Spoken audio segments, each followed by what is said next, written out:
Are you a business owner looking for real advice and input? You're in the right place. From concept to launch to growth, funding, and beyond. Welcome to Startup Hustle with your hosts. One once sold a business for $150 million. The other, the author of $1 Million Bedroom. Here are your hosts of Startup Hustle, Matt DeCoursey and Matt Watson. 1, 2, 3, 4, 3, 2, 1. 'Cause no one can do it like we do it, like we do it. And we're back. Another episode of Startup Hustle. Matt DeCoursey here with Cooper Krauss, who'll be sitting in for Matt Watson today. Cooper, what's up? What's up?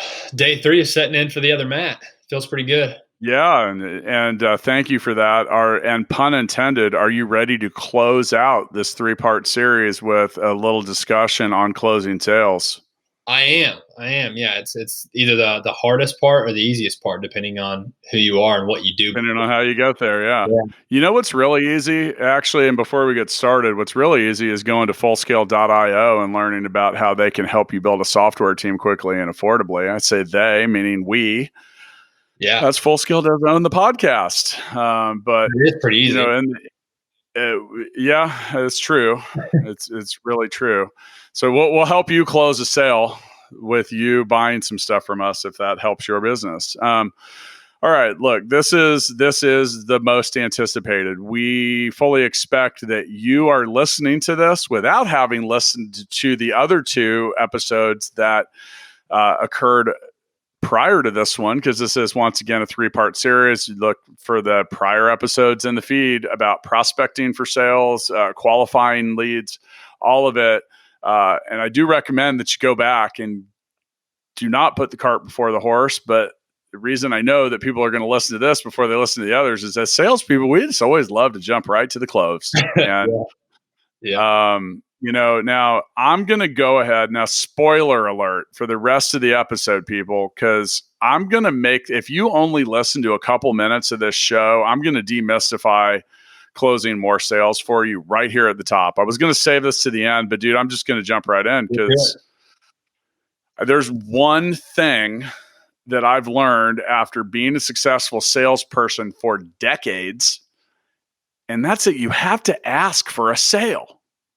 Ask. Yeah, absolutely. Sales don't close themselves. Ask for the sale. Now we're going to talk more about what that means in different ways to do it. But I'll tell you what, if you're not talking to your prospects, to your potential clients, to other people, if you're not if you aren't well attuned to the importance of asking for what you want, and forget it, who cares if you're even selling services in life, if you do not become a person that asks for the sale or asks for what you want, I guarantee you're going to have a harder time getting it. It's that simple.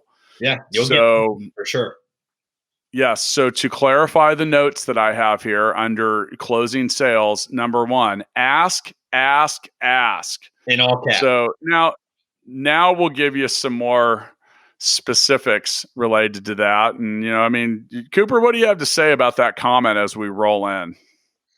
I think the most important thing, at least for me, is it is not just tied to, kind of like you alluded to, it's not just tied to actual sales. Like I like the term of the idea of micro closes. And so it applies to life, and it applies to you getting those little wins throughout the sales conversations that are what we consider micro closes, like that first cold call, getting a meeting set. That's the first deal you closed, was getting that meeting set. And so I think it's important to look at the sales conversation like that. And a lot of what you want in general is to get those baby steps, those micro closes. And those are those little hash marks in the whole timeline of your sale. And as previously mentioned, if you're qualifying the right people, you're asking the right questions, you're presenting the features, advantages, and benefits of what you're selling, you're going to find that this last part, which is closing, is a lot easier. Now, how do I know about closing sales? Well, for starters, I used to be a sales trainer. So, and I would do the sales training presentation. And I had kind of come into this role at a previous company. I'd become fairly well known for being a top salesperson, and everyone wanted to know. They wanted to know, what's the $1 million closing line? And at the end of this training session, I used to that I used to put on, I would build it up. I'd take a couple minutes and like get everyone on the edge of their seat, and then I'd get them to lean in, and I'd go, so do you want to go ahead and get this? There it is. And that was it's closed millions of dollars of sales with just that. And you sense this collective sigh of like letdown and also relief because, well, I did build it up to the point, but it was intentional. And it's because there's not a massive amount of science that goes into closing most sales. It's very simple. It is about asking.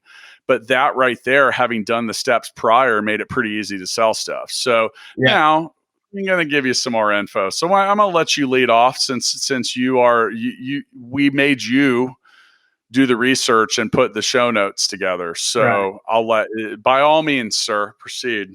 Well, so it is interesting. And it's related to what you were just saying. So my sister actually just accepted a sales role at an insurance company, and this is her first sales role. And she's coming to me like, how do I, like, what's the trick? Like, what, like, you know, how do I get this done? And it was one of those things where it was like, she was a little bit bummed out that there wasn't a secret to it. It was just, you set up a process and you follow it and you ask some very specific questions. Yeah. So, all right. Now, when it comes to selling, now this is the thing: is you can't really bundle up a silver bullet solution for closing or completing transactions because it's so much different across industries. You're gonna, for example, and we work at fullscale.io. Our sales way different than a transactional sale. Like we use a prior example of selling a piano. Which is truly transactional. We sell more of consultative and relationship type selling where we really need to get to know our clients because we're going to be involved with them as well as our employees for a long period of time. Right. The needs are also a lot different. So, I mean, I think first you have to, if you want to close sales, you have to start by, okay, do you actually understand the solution that you're trying to solve for your buyer? Because if you don't, you're probably not going to sell anything. I mean, and so what does that come up with? Where does that play in? Now, if you're in a high volume situation, we use the example of that need-based sale, like the AT&T store or whatever. Mm-hmm. Guess what? Asking people to buy stuff more and more and more, you'll sell more stuff. I've had this theory that in a retail situation that any organization could increase their sales by 20% overnight if they just taught everybody to say, did you want to go ahead and get that? Because people that are wavering, it's about that little small percentage of people that are in between yes and no, and you asking, they're like, oh, all right, fine. Yeah, they just need to ask the question. Yeah, and people are by nature quite indecisive when it comes to a lot of stuff. Now, if you're in that high volume situation, you just got to train yourself to ask everybody. Do you want to? Can we go? Do you want to go ahead and ring this up? Do you want to get this? Stuff like that can make a big difference. Now, in a lot of situations, you're going to run into the spot, like I said, where, well, at full scale, our average clients, well, they have a lot of software developers on their team and they pay a fairly sizable amount of money, but we don't have fancy proposals or things like that we send people. We're able to pretty much outline it in what would be a normal sized email, but presented professionally and made it well understood. Now, if you have a more complex sale, then you're going to get into that whole presentation side of things. Yeah. And that's where, for a lot of salespeople, sales live and die. Now, I don't want to see a 27-page presentation in which 23 of those pages I don't give a shit about. Right. Which is most of it. And, now at the same time, if there are possible buying objections or things that you haven't satisfied up to that point, you might be able to answer some of those questions in a simple presentation. But overwhelmingly, I think the majority of salespeople going, in this world are able to get a lot of that done via email and simple other things. But if you look like a clown, right? Yeah, it kind of represents what kind of service or product that the buyer could have. That you're representing how you're going to do it. And keep in mind, it's the likelihood Well, the likelihood that your potential buyer is only talking to you is low.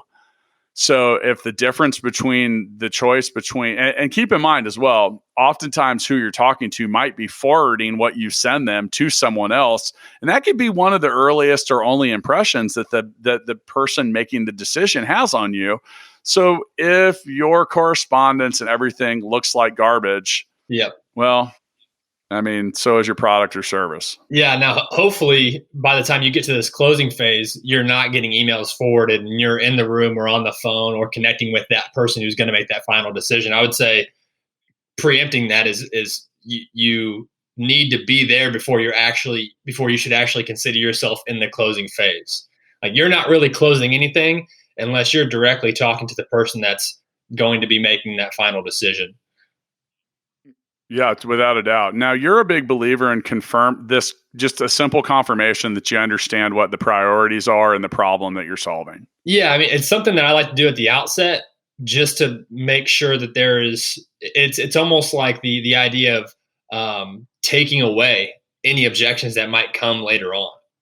And so you're confirming timing, budget, and need really would be the main three components of almost any proposal or solution or whatever you want to call it. And if you can confirm those at the front, and get that in agreement, and then you move into what it is you're presenting, however you present it, whether again it's one of those 30-page documents that you don't really need to go through anything but 3 pages, or if it's a quick email, you can do that either way. And then at the end, whenever you go to ask, it's a pretty smooth transition. Yeah, I really want to emphasize that transparency is a good thing in these situations. Like, and I mean, look, people want to buy from people.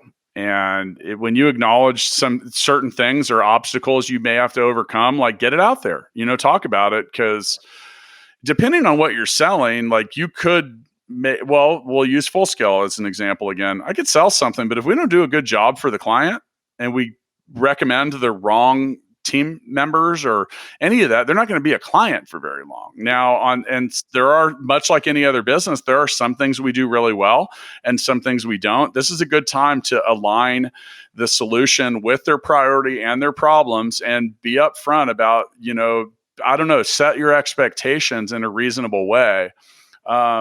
This episode is not geared towards any salesperson that just wants to make one fucking sale and forget about people afterward. Like, sorry, there's something else out there for you. This isn't the right episode for that. But, overall, like you talk about, keeping in mind that it's the benefits, it's the solution, it's the problem you're solving, the pain you're relieving, the money you're saving, or the sales that you're increasing is why people are buying stuff from you. And, in some cases it could, there are other types of things that are bought and sold that people buy for reasons of, status, necessity, need, convenience, saving time, so on and so forth. But, from a business transaction, if it's a B2B thing, businesses typically aren't buying things from other businesses if they don't think it's going to help them sell more, spend less, or maybe do both. So, now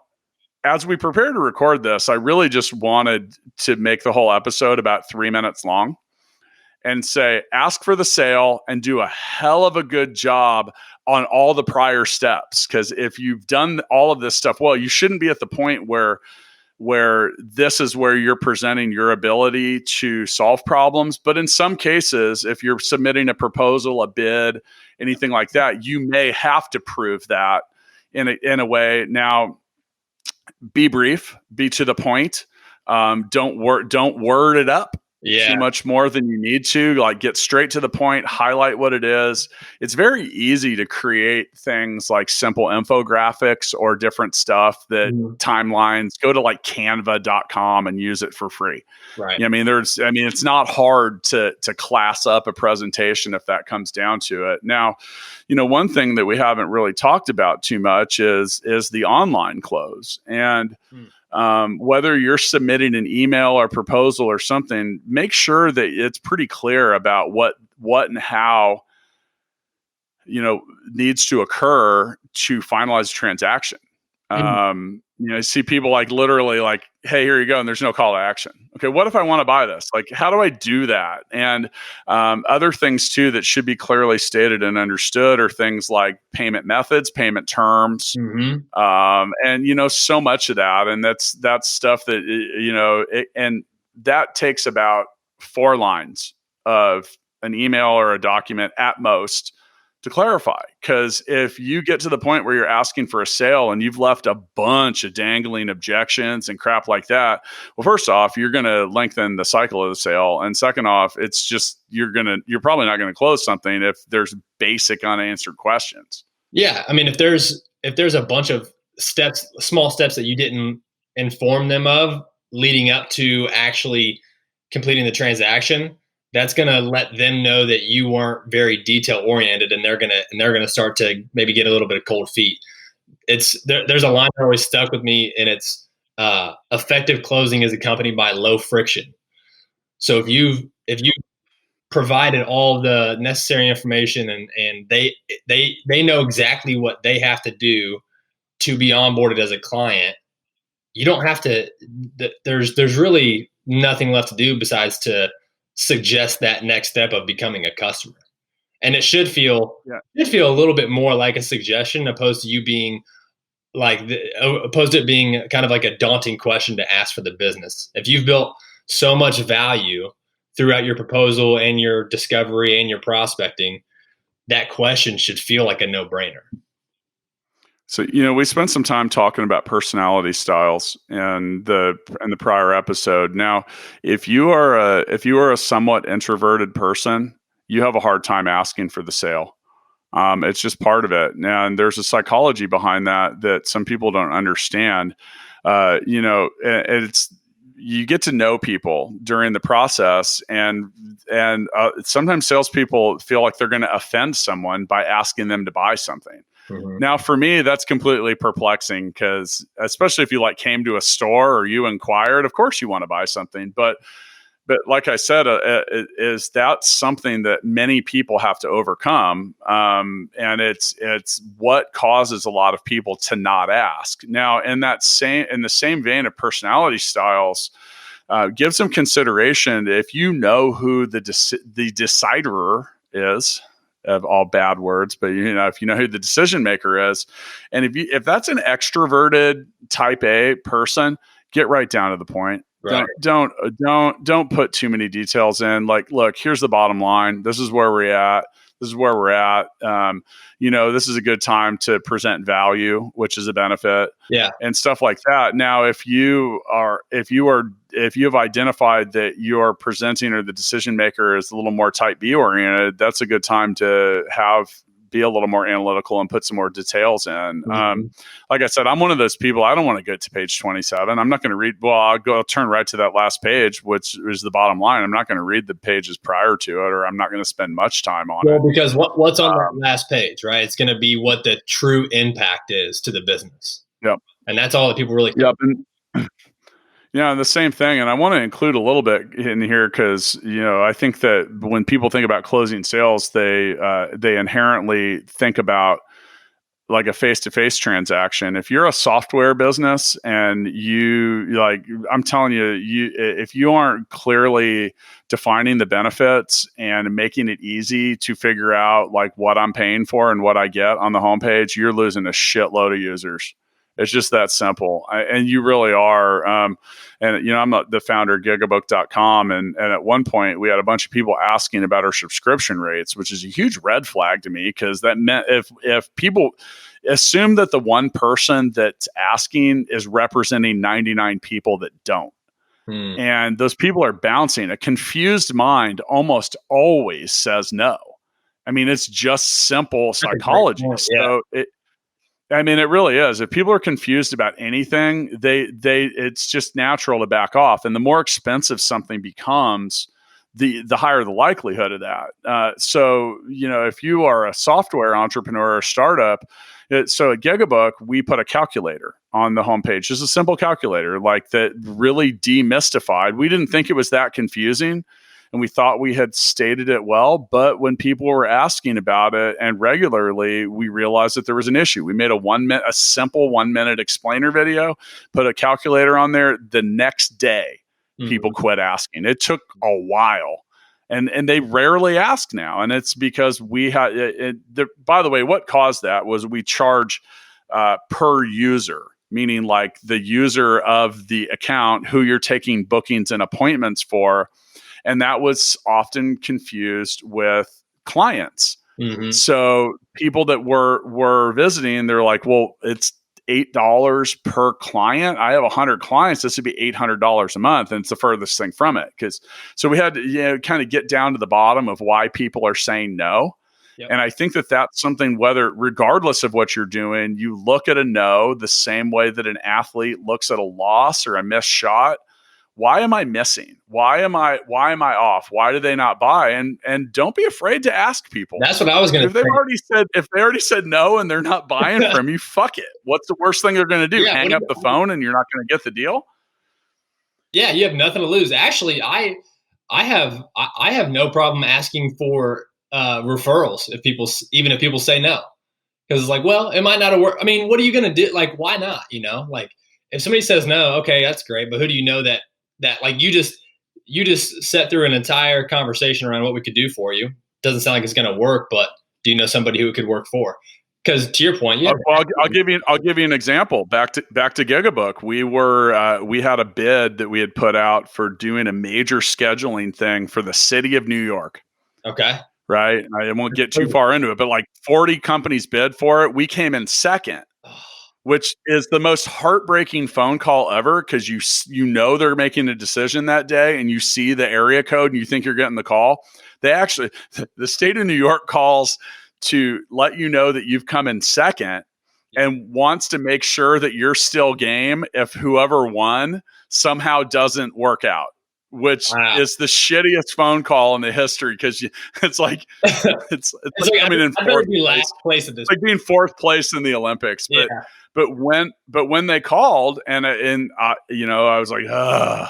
But I asked, I said, what's up? And they actually told us, they said, your report generation is not anywhere where we need it. And I said, well, we could fix that. And they said, well, the person we gave it to's already got a solution and we need to roll this out quickly. We took that feedback right away and built a report center over the next couple months, which is highly used, highly useful. And that's what I'm saying is, like, the same way an athlete watches game tape or tries to get better, like no's teach you how to get to a yes. Anybody that tells you I got a 90% closing rate is probably full of it, but take a look at some of that stuff and figure out where you can get better. When it comes to completing transactions and closing sales, you really just have to look at that from a repetition standpoint. And, it's when you hear no, that triggers my favorite 4-letter word, and it doesn't start with an F. It's next. All right, let's move on. What can we do? How can we be better? But if you don't ask, and you'll be, by the way, just practice asking for anything in life, and you'll be shocked what occurs after. But it's important to learn from that, and you'll be shocked at what people tell you. They will usually be quite open if you ask. So, overall, I mean, that's a big thing. So, have you had a heartbreaking losing it at the finish line like I just described? Which, by the way, that whole process took 6 weeks to get to. So by the time that was the call, I was like, oh. Yeah, I have. I won't disclose the client name, but it's a $100 billion company, and it was in a previous role, and they were considering using us for kind of a project management as a service capability. And it was going to be a multi-million-dollar deal. And we came in third. And that was something that came from a cold call, something that I worked on for about 16 months. And that last phone call actually, it was somewhat similar to the GigaBook deal with New York. It was like, you're on deck. So if something goes wrong, like we'll use you, but until then you get not one penny. So that was pretty hard. Yep. Yeah. Yeah, those moments, they happen to everybody, and sometimes you can control them, and sometimes you can't. You just got to learn from them, Mhm. and just know that you are more experienced and all the wiser. And I know I said this at the beginning. And I'm just going to keep saying this. So it's asking, ask.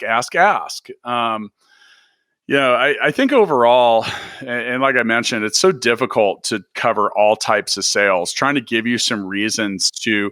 Another thing that all right, we had to delay recording this podcast because it somehow took me 15 minutes to pay for a mulch delivery for my lawn. I ordered online the prior night before, which it didn't take my payment. It just triggered a phone call, so the thing is if you want to complete more transactions, I can prove to you statistically that the more steps that are needed for that to occur, Right. the less you're going to sell. Mm-hmm. And it is just simple. Make it easy to buy. Yep. Make it easy to buy. And that's different for all of you. Okay. So that could be a website that had less steps. It could be sometimes when you're the salesperson, it's like, what can I do to make your life easier to get this transaction done? Yeah, absolutely. And if you're not asking these questions, then you're going to lose sales because the weirdest stuff will prevent you from making a sale. And it could be as simple as like, well, all right, so RFPs, requests for proposals, for some industries are painfully bad. Oh my gosh. And it's quite possible that someone doesn't, or depending on if you're trying to sell to the state or the government, you have to be approved as a vendor prior to that. And if that burden is is that what's getting in your way? I mean, there are sometimes the people that make buying decisions will literally make a decision. It's perfectly natural. We take the path of least resistance. We pick the low hanging fruit. So what can you do to be low hanging fruit? Like, you need to make it easy. It should not be painful. I mentioned in the prior episodes, get rid of the obstacles that are between you and the cash register. Yeah. And we are really good as business people and entrepreneurs in general are really good at building obstacles. Do you need to collect that info? Do you need to have that? A great example is the online store that you get your cart full. You just want to see how much it is with tax and delivery. And they want you to fill out 900 other things. And it's like, wait, I just want to see what that number is. Well, and we'll use Amazon as an example. 54% of all e-commerce. Why? Because it's really easy to buy stuff. Yep. Like really, really easy. Like too easy. Yeah. Too easy. Yeah. But that has everything to do with it. Like, if you've ever bought something on Amazon because that was just the easier place to get it, then take that same mentality to your own business, to your own process. Where can I remove a step? And how can I make this easier? Yeah. And again, it goes back to what you're selling, but whether it's more transactional or more consultative. But if it's consultative and you've got a proposal, one thing that I learned quickly whenever I was in a role like that is if you just send it over email and you send them a 25-page deck over email, that's where deals go to die. I mean, you need to forget it. You need to have that conversation over the phone while they look at that proposal for the first time, because just like you said, all they're going to do is go to that back page right away. Like, how much does it cost? And what does that look like compared to my other offers? Whereas you need to set it up to where you are controlling the narrative of that proposal. So by the time they get to that back page, they understand why the numbers look like they look. And if you're in that type of role, you need to make sure and control that process. We also shouldn't assume that whenever we are closing or we've got a verbal commitment, we shouldn't assume that the client knows what's coming next or what those next steps look like. So that's something that is on the salesperson to take control of, telling the client like, hey, here's what typically happens next, and set those expectations. And as soon as you give that communication to that client over, after that conversation, then they'll do it. They know what they need to do. If you spend enough time with me, you will hear me say control the narrative. And, that's not unique. I didn't invent that phrase, but basically what Cooper just explained was you get to control what's said. And, like oftentimes with the presentation or whatever, or proposal materials that you send, they're passed on to other people. You may have talked to one person, but there's 5 people in on the decision. By controlling the narrative, I'm going to give you a real modern way to do that. But if you've played that telephone game in school where you whisper the story into the other person's ear, and by the time it gets down to the end of the line, it's a completely different set of information. Right. That's what you can end up with when you have group decisions. So knowing this, and because it's so easy to do quality stuff these days, a few years ago for key things, I started recording videos. And Cooper, you've seen some of the ones that I've done, and they're really easy to do. And it can be done with an iPhone if you want, and a little bit of thought. And what I love about that is you truly get to control the narrative as far as like what you would say, how you would say it, and what you've done. And I've actually found myself in deals that I might not have deserved or been ready to be in because I stood out. Yeah. Because I was the only person that took that approach. And it doesn't mean that you're just like, walking down the hallway at your house with a bouncy ass like iPhone video. I mean, I've done them somewhat well. Now, obviously there's not going to be a big ROI if you're trying to make $100 sale on that. But if you have a big proposal or a big sale you want to make, I mean, how bad do you want it? Yeah. How bad do you want it? And so in those videos, like I make it pretty simple and cover a lot of the stuff like, hey, look, this is the problem. This is the problem you need to solve. This is how we're planning on doing it. This is the cost. Here's the benefits. And like in one case, I actually like said, hey, look, so don't assume that the recipient understands the benefit and the value. But in one case, I was talking to a location that had a lot, or I'm talking to a business that had a whole lot of locations. I said, hey, look, if my solution equates to one more sale a month at all of your locations, based on this assumed margin and this assumed sale, you will actually, it was millions. It was millions of dollars. That's a great statement to make. Just from one thing. So and the thing is it's eye-opening, and it also gets back to Cooper's point of showing that that your solution and your offering is well aligned with the priorities and problems, because in the end, it's about making money for a business. And it's not just like, hey, this, and sometimes peace of mind goes into play there, but theoretically, most big companies aren't like, they're not like, oh, well, this will provide a lot of peace of mind. Maybe if that feels good. Yeah. If you sell insurance, that might be decent, but I'd love to tell you that companies made better decisions with that, but that's a modern way to do it. I mean, I've got the brand new iPhone and I'm shocked at like how good the video is on it. Yeah. And it's not hard to do. And the beautiful part about making a video and sending it, you can host it different places. You can do a lot of stuff. It's not expensive.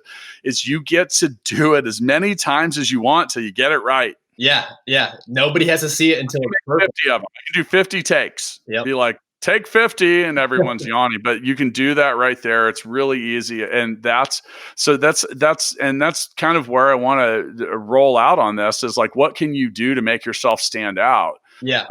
I think one of the things that we didn't mention in the prior episodes is also, if possible, understanding who you're competing against. Oh yeah. Now, some buyers or potential clients aren't going to want to tell you. Mm-hmm. And some will. It doesn't. How many people? And that was like, for example, we go back to that state of New York, because at first I didn't bid on it because I didn't want. They sent me like a 30-page request for proposal thing, and I just honestly, man, like based on that particular product, it was usually never worth filling that shit out. Right.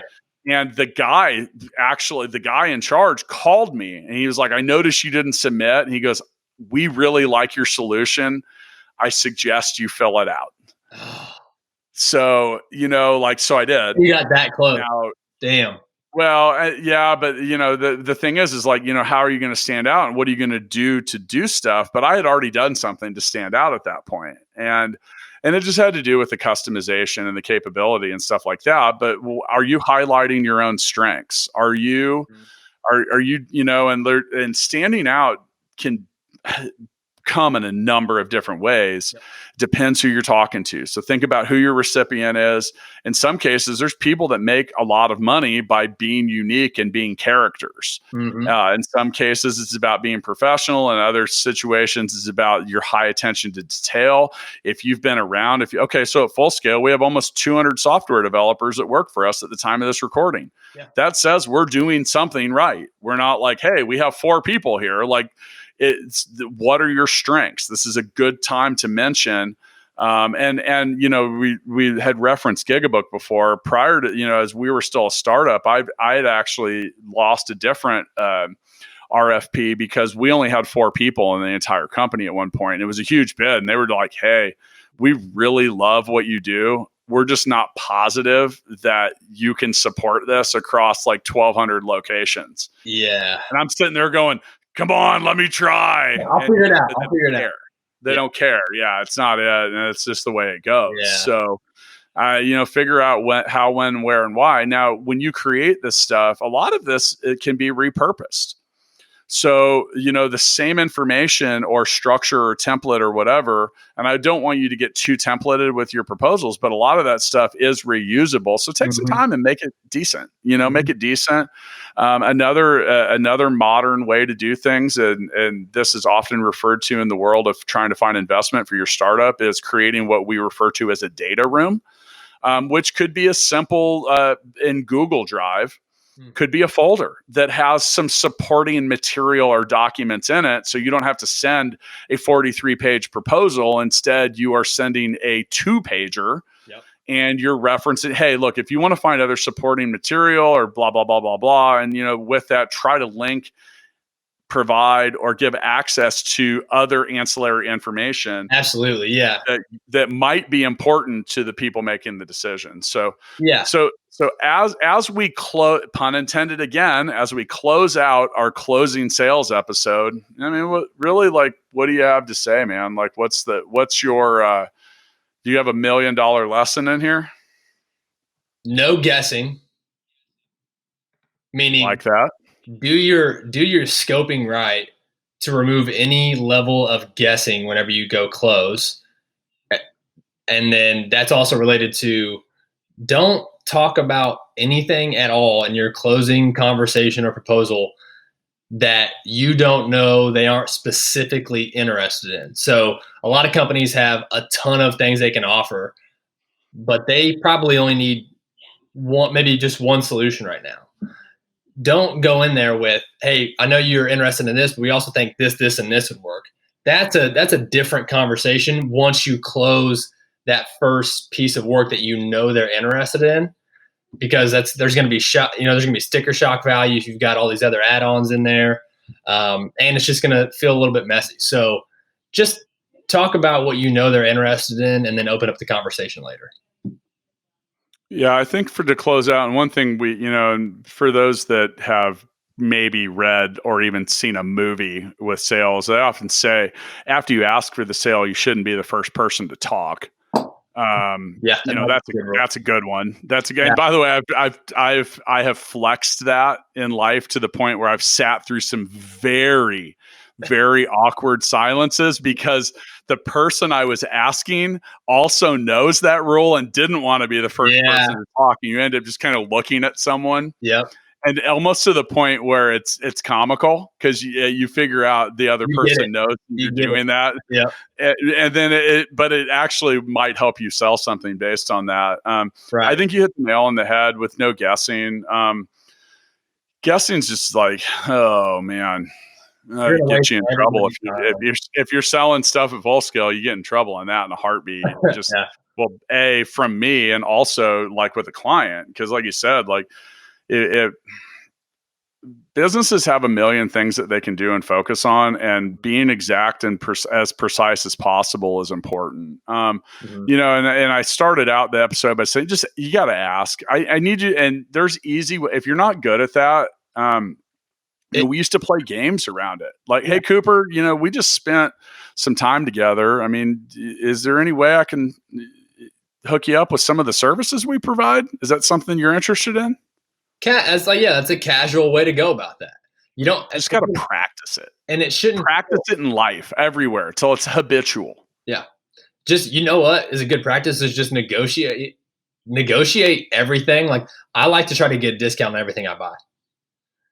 It's funny because in my book Balance Me, one of the biggest problems that people have in life is their own finances. Yeah. And I have an offer, and it's like just say, is this your best price? Yeah. Just on and I've had so many people that have read that have like commented to me. They're like, dude, I started doing that. And like, it's just weird. You'd be surprised, but it's back to that asking principle. Like you got to ask. I mean, it's the same, no matter what practice. I've been teaching my daughter who's 5.5 to ask for the sale. She's a natural salesperson. Yeah. She what? She's a closer. I saw the lemonade stand. She's a closer. Yeah. Well, that was a video I took when she was 3.5 and she was overcoming objections and making a presentation and asking for the sale. And I didn't teach her how to do any of that at that point. I was like, whoa, this might be genetic. But, the main thing is like I said, it's just that practicing and understanding. I mean, too many people are afraid to ask what they want, ask for what they want. And whether it's just in sales or in life or whatever, I will tell you right now, if you get in the habit of asking for what you want and it doesn't work out for you eventually, message me and let's talk about why. Because I got to tell you, it's like, what's the harm? Yeah. What's the harm? And if it works out one more time than when it didn't, guess what? You won. It was worth it. Yeah. And there are really easy ways I think people might scare themselves with actually asking for the business by thinking they have to ask, do you want to do business with me? You can, I mean, another way to ask that is, is there anything at all that we didn't cover that you wanted us to? And if the answer is no, we're good, then you don't respond. It's that simple clarification. Yeah. And then you respond, you respond with, okay, I'll get the paperwork together. It's not another question. It's like, okay, you just let me know that I covered everything you needed me to cover. What else is there to do besides work together? Well, once again, this is the close of our closing sales episode and our 3-part series. Look, if you want to learn more about business entrepreneurship, a whole lot of other stuff, if you're not a regular listener, hang out. There's a lot of good information. Show comes out a lot. There's a whole lot of interesting. Check out the feed because there's a lot of stuff about marketing, sales, a lot of really smart people, and the echo that resounds from all of them is that they know what they want, they know how to ask for what they want, and they don't give up when they don't get what they want. So based on that, man, I got a lot of work to do. I'll see you next time. All right.